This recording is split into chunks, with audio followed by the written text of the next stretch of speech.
पुरु वंश का वर्णन। जन्मेजय बोले, भगवन, अब मैं पुरु के वंश का विस्तार करने वाले राजाओं का परिचय सुनना चाहता हूँ। उनका बल और पराक्रम कैसा था?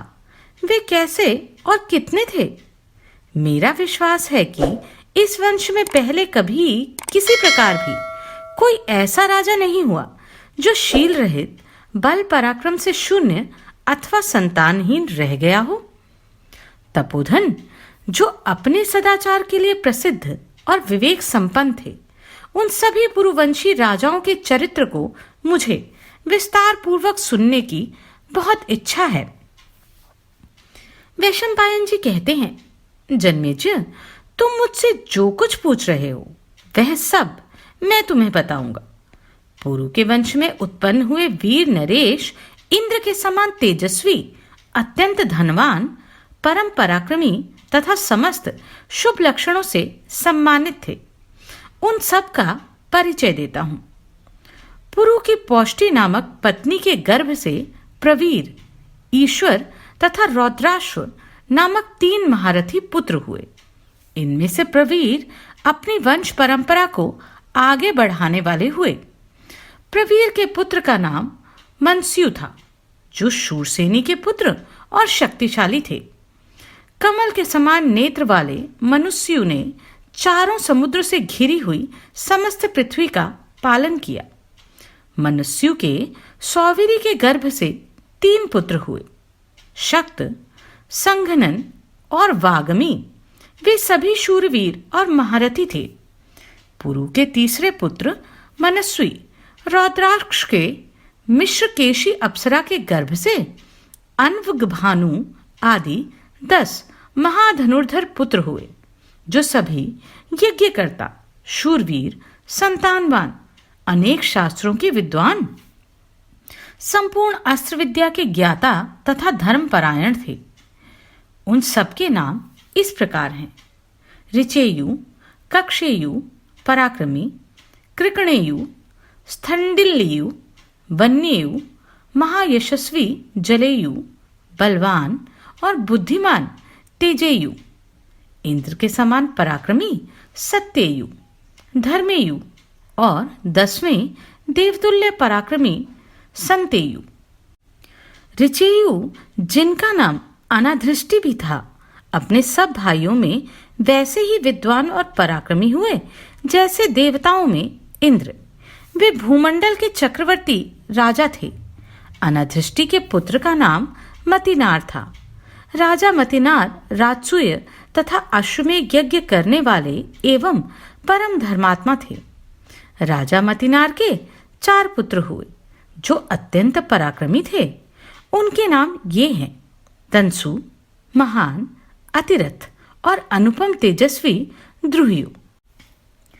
इनमें पराक्रमी तसु ने पौरव वंश का भार वहन करते हुए उज्ज्वल यश का उपार्जन किया और सारी पृथ्वी को पुनः जीत लिया।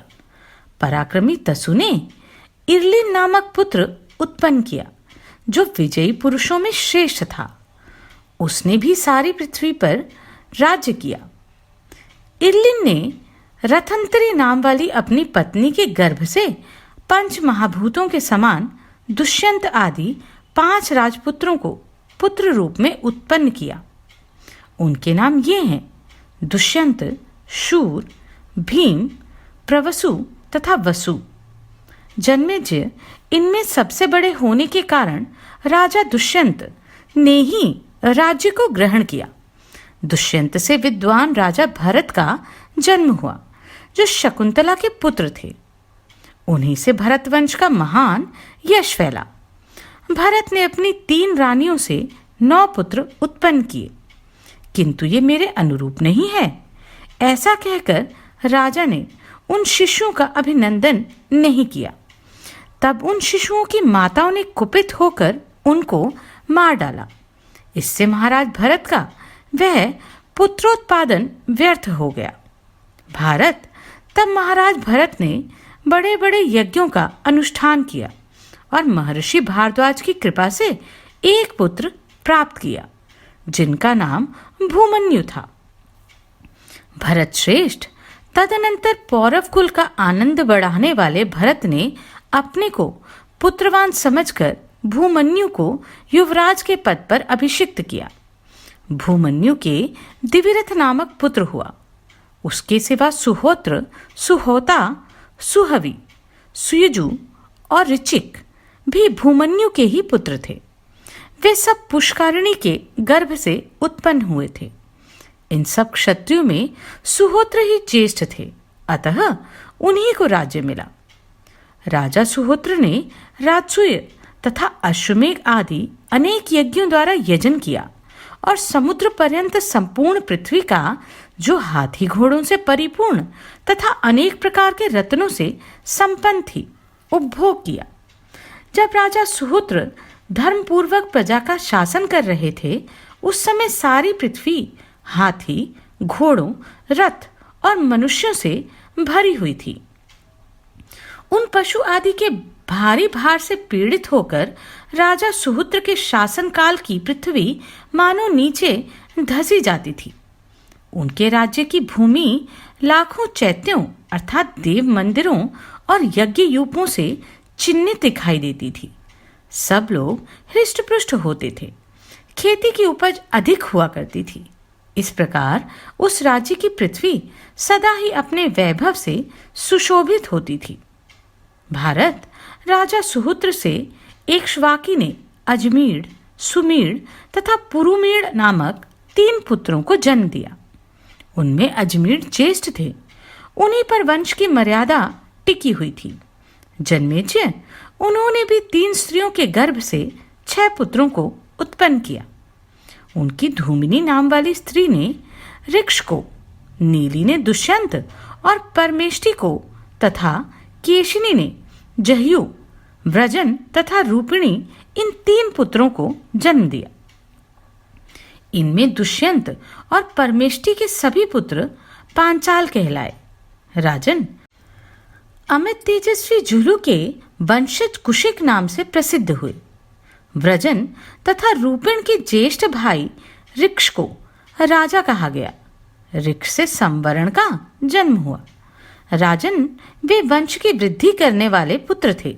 जन्मेजय, ऋक्ष पुत्र संवर्ण जब इस पृथ्वी का शासन कर रहे थे, उस समय प्रजा का बहुत बड़ा संहार हुआ था, ऐसा हमने सुना है। इस प्रकार नाना प्रकार से क्षय होने के कारण वह सारा राज्य नष्ट सा हो गया। सबको भूख, मृत्यु, अनावृष्टि और व्याधि आदि के कष्ट सताने लगे। शत्रुओं की सेनाएं भरतवंशी योद्धाओं का नाश करने लगी। पांचाल नरेश ने इस पृथ्वी को कंपित करते हुए चतुरंगिनी सेना के साथ संवरण पर आक्रमण किया और उनकी सारी भूमि वेगपूर्वक जीतकर 10 अक्षोहिणी सेनाओं द्वारा संवर्ण को भी युद्ध में परास्त कर दिया। तदनंतर स्त्री, पुत्र, सहृद और मंत्रियों के साथ राजा संवरण महाराज भय के कारण वहां से भाग निकले। उस समय उन्होंने सिंधु नामक महानद के तटवर्ती निकुंज में, जो एक पर्वत के समीप से लेकर नदी के तट तक फैला हुआ था, निवास किया। वहां उस दुर्ग का आश्रय लेकर भरतवंशी क्षत्रिय वहां बहुत वर्षों तक टिके रहे। उन सबको वहां रहते हुए 1000 वर्ष बीत गए। इसी समय उनके पास भगवान महर्षि वशिष्ठ आए। उन्हें आया देखकर भरतवंशियों ने प्रयत्नपूर्वक उनकी आगवानी की और प्रणाम करके सबने उनके लिए अर्घ्य अर्पण किया। फिर उन तेजस्वी महर्षि को संकार पूर्वक अपना सर्वस्व अर्पण करके उत्तम आसन पर बिठाकर राजा ने स्वयं उनका वरण करते हुए कहा, भगवान, हम पुनः राज्य के लिए प्रयत्न कर रहे हैं, आप हमारे पुरोहित हो जाइए। तब बहुत अच्छा कहकर वशिष्ठ जी ने भी भरतवंशियों को अपनाया और समस्त भूमंडल में उत्कृष्ट पुरुवंशी संवर्ण को समस्त क्षत्रियों के सम्राट पद पर अभिषिक्त कर दिया। ऐसा हमारे सुनने में आया है। तत्पश्चात महाराज संवर्ण, जहां प्राचीन भरतवंशी राजा रहते थे, उस श्रेष्ठ नगर में निवास करने लगे। फिर उन्होंने सब राजाओं को जीतकर उन्हें करद बना दिया। तदनंतर वे महाबली नरेश अजमेर वंशी संवर्ण पुनः पृथ्वी का राज्य पाकर बहुत दक्षिणा वाले बहुसंख्यक महायज्ञों द्वारा भगवान का यजन करने लगे। कुछ काल के पश्चात सूर्य कन्या तप्ती ने संवर्ण के वीर्य से कुरु नामक पुत्र को जन्म दिया। कुरु को धर्मज्ञ मानकर संपूर्ण प्रजावर्ग के लोगों ने स्वयं उनका राजा के पद पर वरण किया। उन्हीं के नाम से पृथ्वी पर कुरु जांगल देश उत्पन्न हुआ। उन महातपस्वी कुरु ने अपनी तपस्या के बल से कुरुक्षेत्र को पवित्र बना दिया। उनके 5 पुत्र सुने गए हैं: अश्ववान, अभिषंत, चैत्ररथ, मुनि तथा सुप्रसिद्ध जन्मेजय। इन 5 पुत्रों को उनकी मनस्विनी पत्नी वाहिनी ने जन्म दिया था। अश्ववान का दूसरा नाम अविक्षित था। उसके 8 पुत्र हुए, जिनके नाम इस प्रकार हैं: परीक्षित, पराक्रमी, शबलाक्ष, आदिराज, विराज, महाबली, शालमली, उच्चैश्रवा, भंगकार तथा 8वां जितारी। इनके वंश में जन्मेजय आदि अन्य 7 महारथी भी हुए, जो अपने कर्मजनित गुणों से प्रसिद्ध हैं। परीक्षित के सभी पुत्र धर्म और अर्थ के ज्ञाता थे, जिनके नाम इस प्रकार हैं: कक्षसेन, उग्रसेन, पराक्रमी चित्रसेन, इंद्रसेन, सुषेण और भीमसेन। जन्मेजय के महाबली पुत्र भूमंडल में विख्यात थे। उनमें प्रथम पुत्र का नाम धृतराष्ट्र था। उनसे छोटे क्रमशः पांडु, वाहलिक, महातेजस्वी निषद, बलवान जाम्बुनद, कुणोदर, पदाति तथा वसाति थे। इनमें वसाति 8वां था। वे सभी धर्म और अर्थ में कुशल तथा समस्त प्राणियों के हित में संलग्न रहने वाले थे। इनमें धृतराष्ट्र राजा हुए। उनके पुत्र कुंडिक, हस्ती, वितर्क, क्राथ, कुंडिन, हविश्रवा, इंद्राभ, भूमन्यु और अपराजित थे। भारत, इनके सिवा प्रतीप, धर्मनेत्र और सुनेत्र, ये 3 पुत्र और थे। धृतराष्ट्र के पुत्रों में ये ही 3 इस भूतल पर अधिक विख्यात थे। इनमें भी प्रतीप की प्रसिद्धि अधिक थी।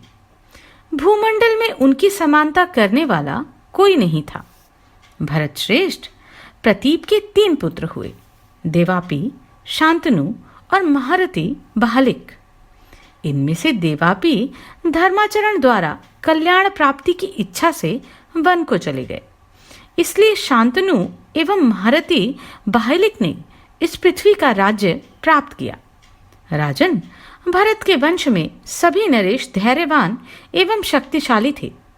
इस वंश में बहुत से श्रेष्ठ नृपतिगण देवऋषियों के समान थे। ऐसे ही और भी कितने ही देवतुल्य महारथी मनुवंश में उत्पन्न हुए, जो महाराज पुरूरवा के वंश को वृद्धि कराने वाले थे। नमस्कार, मैं आभा शर्मा जावास। आप सभी, आशा करती हूँ, इस अध्याय का भी आनंद ले चुके हैं। अपने कमेंट्स मुझसे शेयर कर सकते हैं।